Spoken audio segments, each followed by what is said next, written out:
Halo dan selamat datang di sesi eksplorasi mendalam kita. Sangat senang Anda bisa bergabung bersama kami hari ini. Mari kita mulai dengan sebuah bayangan. Coba Anda bayangkan sebuah gunung. Gunung yang seperti apa nih? Gunung yang sangat masif, yang menjulang tinggi sampai menutupi langit. Tapi gunung ini bukan terbuat dari batu, salju, atau tanah. Lalu terbuat dari apa? Gunung ini terbuat dari gundukan sisa-sisa lumpur coklat, tepatnya dari pabrik kertas dan sisa panen industri pertanian di seluruh dunia. Apakah Anda tahu seberapa besar ukurannya? Pasti sangat luar biasa besar. Tepat. Setiap tahunnya, industri kertas dunia menghasilkan sekitar 50 juta ton limbah material kompleks yang bernama lignin. 50 juta ton. Wow, itu setara dengan berat ratusan gedung pencakar langit ya? Benar sekali, ratusan gedung pencakar langit yang dibuang begitu saja setiap tahun. Tapi, inilah fakta yang paling mengejutkan dari semuanya. Dari gunung harta karun raksasa tersebut, 98%-nya bernasib sangat tragis. Mayoritas hanya dibakar begitu saja kan? Oleh pabrik-pabrik itu? Ya, dibakar hanya untuk mendapatkan energi yang sangat murah. Atau yang lebih buruk lagi, ditumpuk dan dibuang menjadi limbah darat. Mengapa pabrik-pabrik bernilai miliaran dolar ini membakar sesuatu yang punya potensi besar? Karena sampai detik ini, lignin ini terlalu keras kepala. Strukturnya terlalu rumit untuk diolah menjadi sesuatu yang berguna. Sederhananya, industri sedang duduk di atas sebuah tambang emas yang luar biasa besar, tetapi mereka terpaksa membakarnya hanya untuk menghangatkan ruangan. Tepat sekali. Kita pada dasarnya membuang potensi kimia yang luar biasa besar hanya karena secara historis umat manusia belum menemukan alat yang tepat untuk memisahkan komponennya, setidaknya tanpa menghabiskan biaya yang jauh melampaui keuntungannya. Dan persis disitulah misi eksplorasi kita hari ini dimulai. Kita akan membedah sebuah makalah akademik yang benar-benar membuka mata. Makalah ini baru saja diterbitkan di jurnal Molecules pada tahun 2025. Ditulis oleh tim peneliti yang dipimpin oleh Lee dan kawan-kawan. Betul, dan mereka memberinya judul yang sangat padat. Judulnya, Finally Designing Dicarboxylic Acid-Based Protic Ionic Liquid System for Tailoring Lignin Structure via Demethylation Strategy. Sebuah jargon yang sangat teknis. Sangat teknis. Saya tahu, bagi sebagian dari Anda, judul itu mungkin terdengar seperti bahasa alien. Tapi jangan khawatir, karena tujuan kita di sini adalah menerjemahkannya. Struktur keras lignin. Ya, kita akan mengeksplorasi bagaimana mereka mengubah limbah yang selama ini tidak berharga menjadi bahan baku premium. Bisa untuk obat-obatan, perekat epoksi yang kuat, hingga senyawa antioksidan. Ini adalah terobosan krusial dalam dunia kimia hijau. Mengubah sesuatu yang dianggap sebagai residu buangan menjadi komoditas bernilai tinggi adalah fondasi dari ekonomi sirkuler. Tepat. Dan jika Anda melihat data yang disajikan oleh Lee dan timnya, cara mereka mendekati masalah molekuler ini sangatlah tidak biasa dan, ya, sangat elegan. Sangat elegan. Oke, mari kita bedah sama-sama. Untuk Anda yang mungkin belum terlalu familiar dengan biologi tumbuhan, apa sebenarnya lignin itu? Mari kita gunakan sedikit imajinasi ke ruangan. Silahkan. Saya suka mengibaratkan lignin ini sebagai sebuah berangkas baja raksasa di dunia tumbuhan. Di dalam dinding sel setiap tumbuhan, dari rumput liar di halaman Anda hingga pohon mahoni di hutan, ada yang namanya biomasa lignoselulosa. Dan di dalam sana, lignin berfungsi sebagai perekat supernya. Benar, ia mengikat serat-serat selulosa. Lignin inilah yang memberikan kekuatan pada struktur kayu, yang memungkinkan sebuah pohon untuk bisa berdiri tegak, menahan angin, badai, dan serangan hama. Berangkas baja alami ini memiliki struktur aromatik yang sangat rumit, reaktivitas yang rendah, dan kelarutan yang sangat buruk dalam air. Pendek kata, alam memang merancang lignin untuk tidak mudah dihancurkan oleh apapun. Analogi berangkas baja itu sangat pas untuk menggambarkan sifat makroskopisnya. Tetapi jika kita memperbesar pandangan kita ke dalam struktur kimia mikroskopis dari berangkas ini, situasinya jauh lebih kompleks. Lebih kompleks bagaimana? Lignin bukanlah polimer sederhana yang tersusun berulang seperti plastik biasa. Ia adalah polimer aromatik yang, bisa dibilang kacau balau. Secara umum terdiri dari 3 unit struktural utama. Ada unit siringil, guaiasil, dan p-hidroksifenil ya? Betul. Atau biasa kita sebut unit S, unit G, dan unit H. Ketiga blok pembangun ini tidak tersusun dalam garis lurus yang rapi layaknya batu bata di dinding. Mereka saling mengunci secara acak membentuk jaringan 3 dimensi yang sangat padat. Dan itu yang membuatnya sangat sulit diolah. Tepat, karena blok-blok ini diikat oleh kunci-kunci kimia yang menempel sangat kuat. Salah satu pengunci utamanya adalah ikatan ether yang disebut ikatan beta O4'. Oke, jadi ada ikatan pengunci utama. Ya, dan selain itu, struktur ini dipenuhi oleh penjaga keamanan kecil yang kita sebut gugus metoksi pelindung. Unit G misalnya memiliki satu gugus metoksi di posisi atom karbon nomor 3. Sedangkan unit S memiliki perlindungan ganda dengan 2 gugus metoksi di posisi C3 dan C5. Jadi kunci dan penjaga inilah yang membuat lignin kebal terhadap mayoritas pelarut industri biasa. 100% benar. Dan bagi Anda yang mendengarkan, disinilah letak alasan utama mengapa Anda harus benar-benar peduli dengan struktur kimia rumit dari limbah kayu ini. Karena jawabannya berkaitan erat dengan masa depan planet kita. Tepat sekali. Masa depan planet dan juga dompet kita. Di dalam struktur aromatik lignin yang terkunci rapat itu, terdapat miliaran ton senyawa cincin karbon yang persis sama dengan yang selama ini kita gali dari perut bumi. Dalam bentuk minyak mentah. Ya, pikirkan itu sejenak. Jika kita bisa menaklukkan lignin, jika kita bisa meretas berangkas baja ini secara ekonomis, kita pada dasarnya bisa memotong ketergantungan kita pada bahan bakar fosil. Kita bisa menggantikan bahan kimia berbahaya dalam ratusan produk sehari-hari, mulai dari plastik, cat, hingga pelapis kendaraan, semuanya diganti dengan bahan nabati yang 100% terbarukan. Lignin adalah alternatif hijau untuk minyak bumi. Anda menyentuh poin ekonomi makro yang sangat penting di sini. Saat ini, rantai pasokan global kita sangat bergantung pada petrokimia. Kita memakai bahan kimia turunan minyak bumi untuk menciptakan polimer dan resin. Padahal, lignin adalah sumber senyawa aromatik terbarukan yang paling melimpah di planet bumi. Betul. Jadi, ketika sebuah pabrik kertas membakar lignin senilai 50 juta ton per tahun hanya untuk menghasilkan listrik internal, secara finansial itu adalah sebuah tragedi. Mereka membakar bahan baku potensial bernilai ribuan dolar per ton hanya untuk menghemat beberapa sen biaya listrik. Masalahnya, hingga penelitian ini muncul, industri memang tidak punya alat yang efisien untuk memprosesnya. Sederhananya, pabrik-pabrik itu terpaksa membakar uang kertas untuk menyalakan kompor. Tapi mari kita bahas mengapa mereka terpaksa melakukannya. Untuk membuat lignin ini berguna, kita harus memecah perlindungannya, bukan? Iya, proses membuka gembok pelindung ini disebut oleh para ahli kimia sebagai demetilasi. Demetilasi. Bisa tolong jelaskan secara sederhana? Tentu, secara konsep, demetilasi adalah proses mencopot gugus metil si penjaga keamanan kecil tadi untuk melepaskan sebuah senyawa berharga yang disebut hidroksilfenolik atau POH. Senyawa POH inilah emas yang aktif dan siap bereaksi untuk dibuat menjadi produk lain. Tepat. Namun, Anda melihat sendiri bagaimana metode tradisional mencoba melakukan ini. Sepertinya para ilmuwan masa lalu mencoba membuka brankas ini menggunakan dinamit, bukan kunci. Menggunakan dinamit. Kedengarannya brutal. Sayangnya, analogi dinamit itu sama sekali tidak berlebihan. Sejarah pengolahan lignin dipenuhi dengan metode yang sangat brutal. Contohnya seperti apa? Secara tradisional, industri mencoba mendemetilasi lignin dengan menggunakan katalis asam Lewis, reaksi redoks yang melibatkan logam berat, pembelahan termal bersuhu ekstrim, atau bahkan reagen berbasis unsur halogen yang sangat agresif. Tunggu sebentar. Sebelum Anda melanjutkan ke istilah-istilah yang lebih rumit, mari kita perjelas untuk pendengar kita. Anda menyebutkan katalis asam Lewis. Asam Lewis ini pada dasarnya apa? Pertanyaan bagus. Apakah sama dengan asam sulfat keras yang ada di dalam aki mobil kita yang bisa membakar kulit? Tidak persis sama, meskipun beberapa bisa sama berbahayanya. Secara sederhana, asam Lewis bukanlah asam dalam arti klasik yang menghasilkan ion hidrogen seperti di cairan aki. Lalu apa bedanya? Asam Lewis adalah molekul atau ion yang sangat lapar akan elektron, sehingga ia akan merampas pasangan elektron dari molekul lain.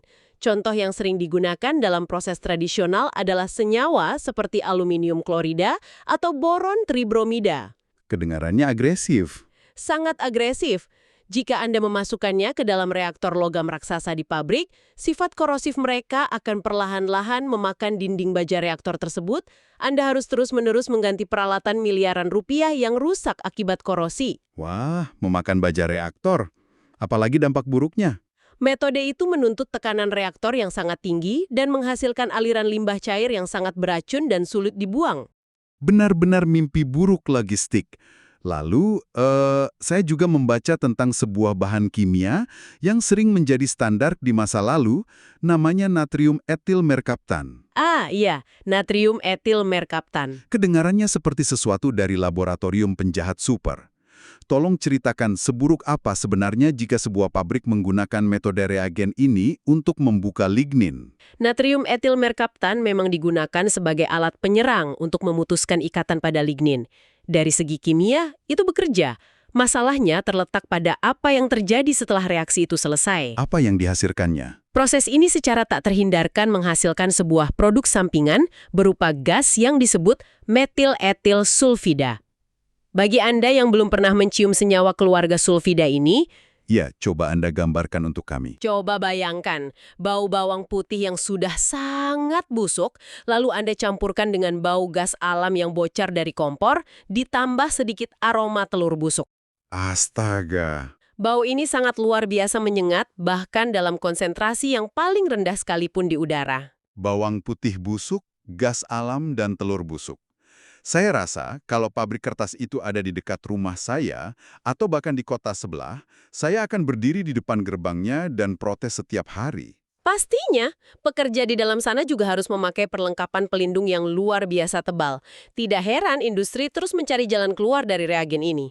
Tentu saja, itu menciptakan tantangan lingkungan masyarakat dan keselamatan kerja yang masif. Belum lagi, untuk memisahkan bau dan zat beracun ini dari produk akhir, membutuhkan tahapan pencucian berlapis-lapis yang menghabiskan volume air yang tidak masuk akal. Jadi, kalau kita merangkum era lama pengolahan lignin ini, prosesnya menghancurkan peralatan, mengkonsumsi energi besar, meracuni air, dan baunya tidak tertahankan. Rangkuman yang sangat akurat. Nah, disinilah bagian yang sangat menarik dari eksplorasi kita hari ini.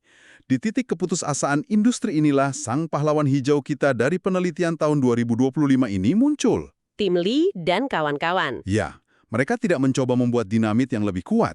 Sebaliknya, mereka merancang apa yang mereka sebut sebagai cairan ionik proptik berbasis asam dikarboksilat. Atau untuk mempermudah, mari kita panggil ini dengan singkatan kerennya DAPILS. DAPILS. Cairan ini hadir sebagai kunci cair yang presisi. Konsep cairan ionik ini sendiri sudah merupakan sebuah lompatan inovasi. Mari kita luruskan pemahaman kita tentang garam. Garam meja biasa. Ya, saat kita mendengar kata garam, otak kita langsung memvisualisasikan kristal padat kecil seperti garam dapur yang butuh suhu di atas 800 derajat Celcius untuk bisa meleleh. Betul. Nah, cairan ionik pada dasarnya adalah garam juga, tetapi mereka terbuat dari molekul organik besar dan asimetris. Karena bentuk molekulnya yang canggung dan tidak pas satu sama lain, mereka tidak bisa membentuk kristal padat. Hasilnya, mereka sudah berwujud cair pada suhu ruangan. Tepat, atau sedikit di atas suhu ruangan. Industri sangat menyukai cairan ionik karena mereka nyaris tidak menguap ke udara. Artinya tidak ada bau busuk dan gas beracun. Menarik sekali. Mereka juga tidak mudah terbakar ya? Benar, dan mereka bisa dirancang sedemikian rupa untuk melarutkan material yang sangat spesifik. Ini yang membuat saya tersenyum lebar saat membaca bagian bahan-bahan dalam makalah mereka. Anda tahu, ketika kita mendengar kata terobosan teknologi material masa depan, kita membayangkan zat kimia alien yang disintesis dari meteorit. Padahal tidak harus sekompleks itu. Sama sekali tidak. Para peneliti ini meracik DAPLs dari bahan yang sangat sederhana dan merakyat. Mereka mengambil etanolamin, senyawa organik cairan kental yang sangat umum dipakai di industri ringan sebagai kation atau ion positifnya. Dan untuk anion atau ion negatifnya? Mereka tidak memakai klorida atau bromida yang korosif. Mereka menggunakan asam organik yang sepenuhnya alami. Mereka menguji asam aspartat dan asam glutamat yang banyak terdapat pada protein. Serta asam suksinat dan asam glutarat yang secara alami ada di metabolisme makhluk hidup. Bahan-bahan ini sangat ramah.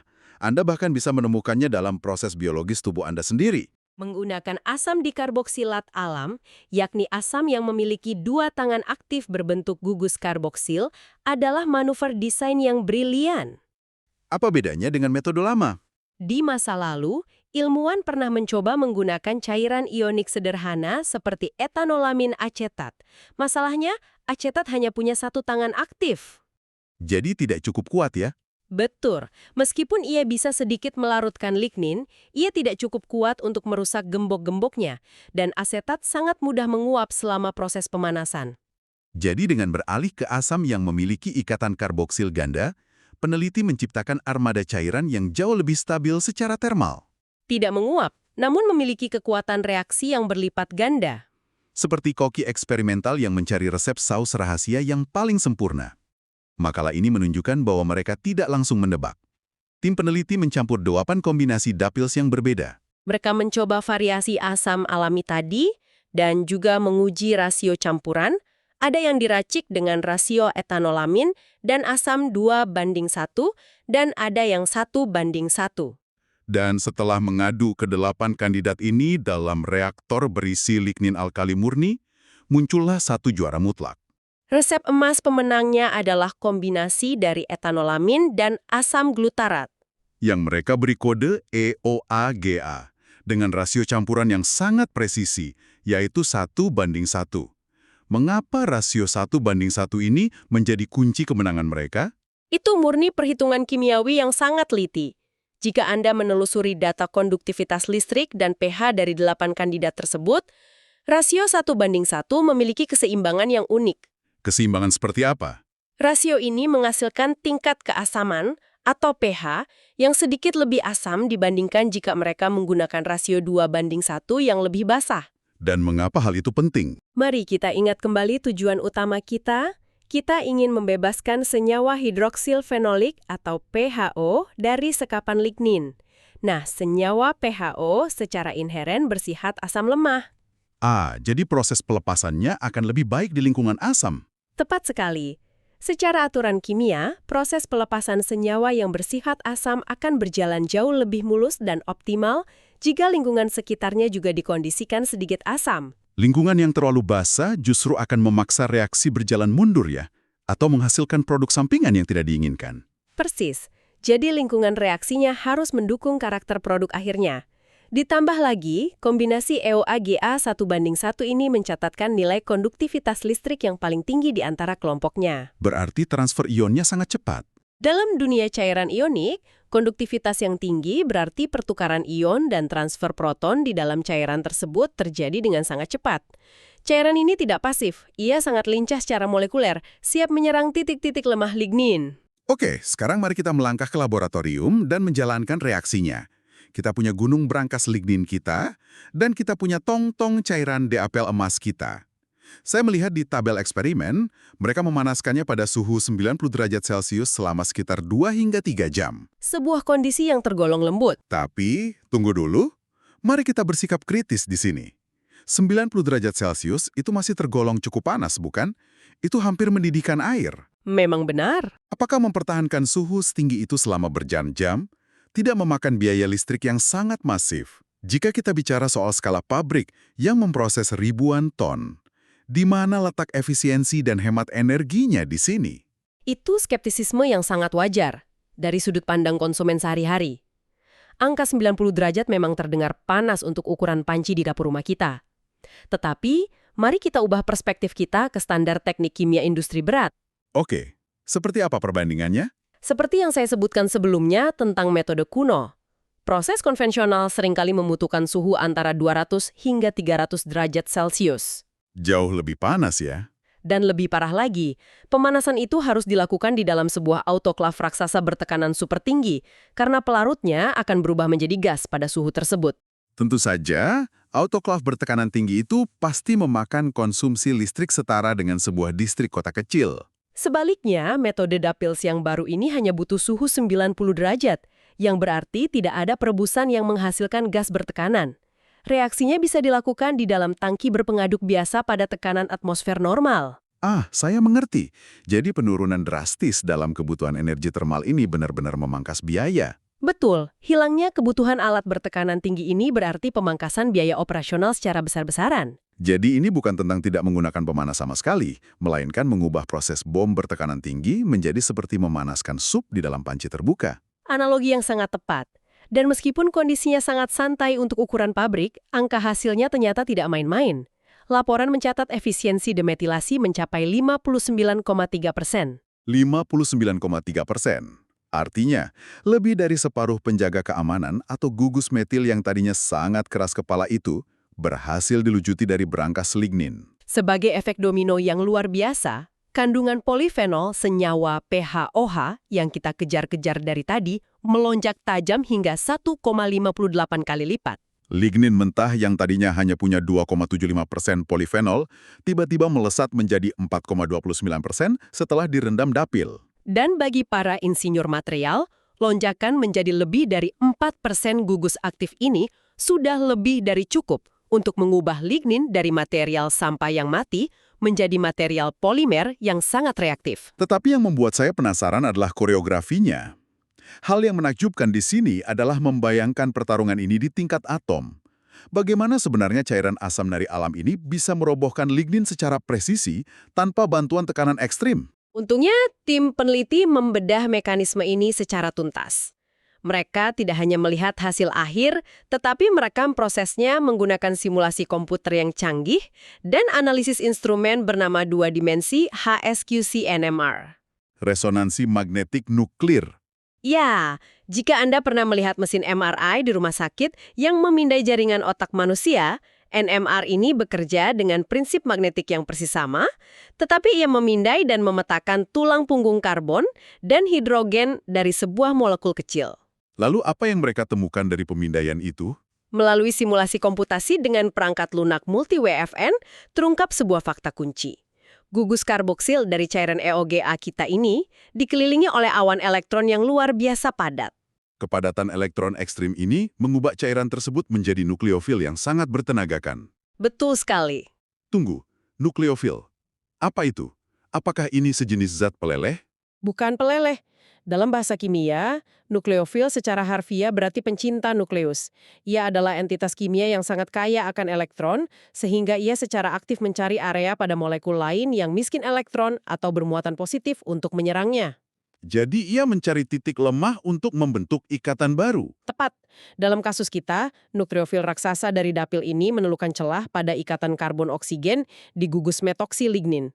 Dengan agresif, awan elektron dapil menabrak ikatan tersebut, secara harfiah menendang gugus metil keluar dari posisinya. Dan meninggalkan gugus hidroksil fenolik yang terbuka dan bebas. Wah, saya sangat menyukai gambaran itu. Jadi ini benar-benar serangan molekuler bersenjata elektron. Serangan molekuler yang sangat presisi. Dan serangan frontal ini tidak terjadi sendirian. Di saat awan elektron menendang metil keluar, lingkungan asam lemah dari cairan ini bertindak sebagai katalis pasif, yang mulai memotong ikatan eter beta O4' yang mengunci antar blok lignin ya. Benar.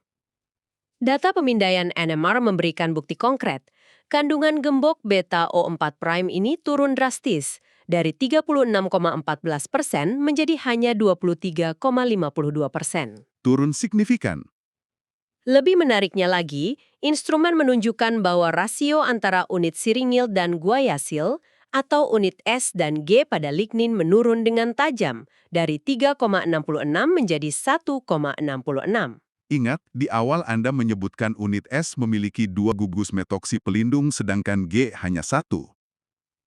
Karena unit S memiliki lebih banyak target serangan nukleofilik, ia hancur dan terpotong jauh lebih cepat dibandingkan unit G. Oke, izinkan saya mencoba merangkum koreografi rumit ini agar kita bisa melihat gambaran utuhnya. Cairan dapiles ini sebenarnya bukan palu godam, melainkan segerombolan gunting nano bersenjata sensor panas. Gunting nano, saya suka sebutan itu. Mereka berenang masuk ke dalam struktur, mendeteksi lokasi gembok-gembok metil dan ikatan eter, lalu memotongnya secara spesifik.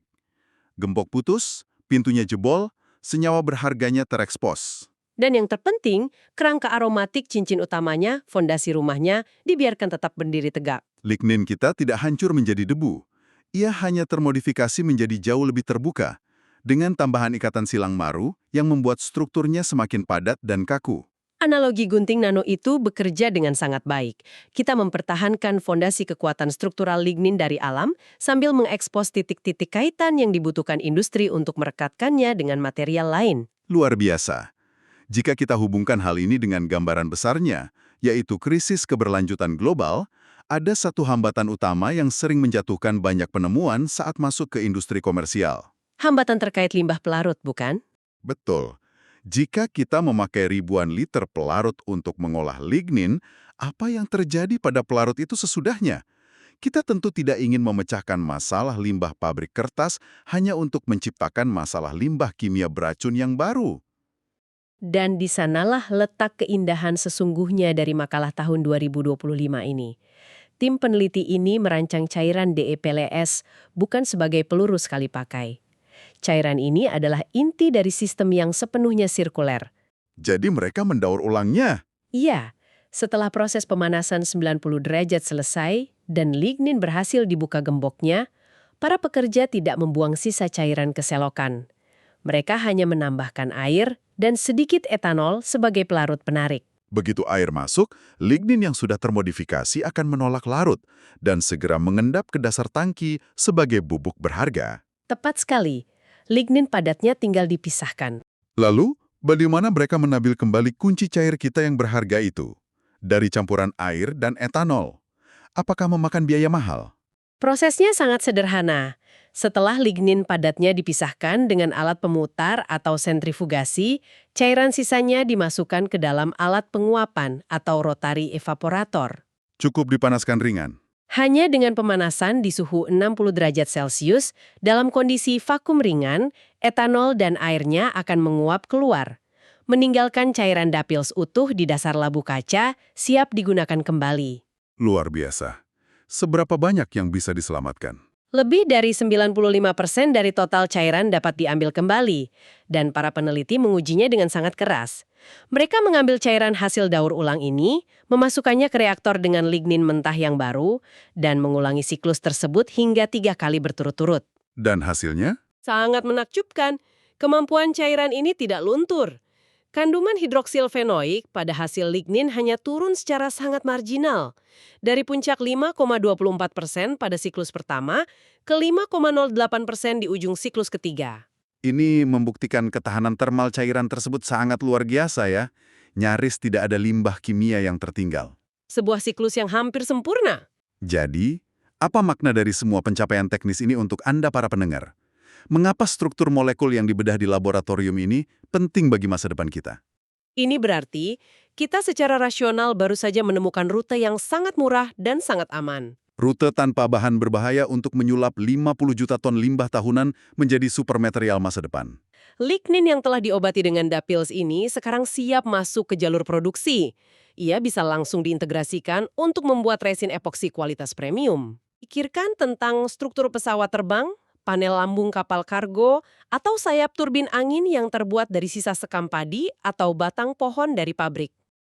Tidak hanya itu, karena strukturnya dipenuhi senyawa polifenol-fenolik aktif, lignin ini memiliki sifat alamiah sebagai antioksidan dan agen antiinflamasi yang kuat. Perusahaan farmasi bisa memurnikannya menjadi bahan dasar obat-obatan.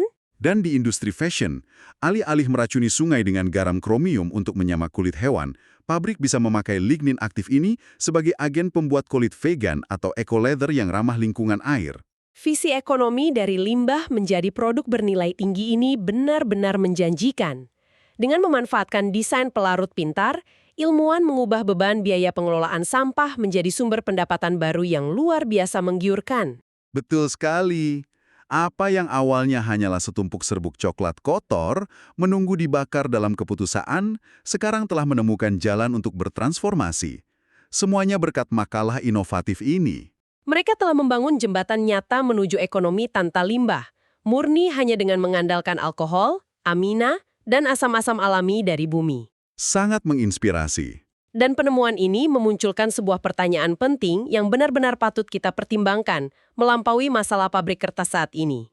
Pertanyaan apa itu? Jika cairan ionik seperti DPI-ALAS ini begitu presisi, stabil, dan bisa didaur ulang tanpa batas untuk mengurai matriks biologi tumbuhan yang paling keras, mungkinkah sistem pelarut hijau abadi ini menjadi kunci untuk eksplorasi luar angkasa kita di masa depan? Wah, luar angkasa. Ya, coba bayangkan sebuah koloni manusia pertama di permukaan Mars, mengangkut bertonton baja, semen, atau lembaran plastik dari bumi menggunakan roket menelan biaya triliunan rupiah per tonnya. Itu sama sekali tidak berkelanjutan. Tentu saja tidak. Tetapi, bagaimana jika astronot kita cukup menanam tanaman seperti gandum atau jagung di rumah kaca hidroponik Mars, memanen bijunya untuk dimakan, lalu menggunakan beberapa liter cairan Depils abadi yang mereka bawa dari bumi untuk mencairkan sisa batang-batang tanaman tersebut? Saya mengerti arahnya. Dari sisa limbah pertanian di ruang angkasa, mereka bisa mensintesis resin, polimer bangunan, perekat kedap udara, hingga suku cadang markas mereka sendiri secara mandiri. Tepat. Mungkinkah pelarut sederhana ini adalah teknologi yang pada akhirnya memungkinkan kita membangun peradaban di luar angkasa dari bahan yang tumbuh di sana? Sebuah kemungkinan yang sama sekali tidak terpikirkan, namun tiba-tiba terasa sangat masuk akal. Membangun kota di Mars menggunakan sisa batang jagung dan pelarut hijau. Sains benar-benar tidak pernah berhenti meruntuhkan batasan antara fiksi dan kenyataan. Sangat setuju. Kami sangat berterima kasih kepada Anda karena telah meluangkan waktu bersama kami dalam mengeksplorasi penemuan mengagumkan ini.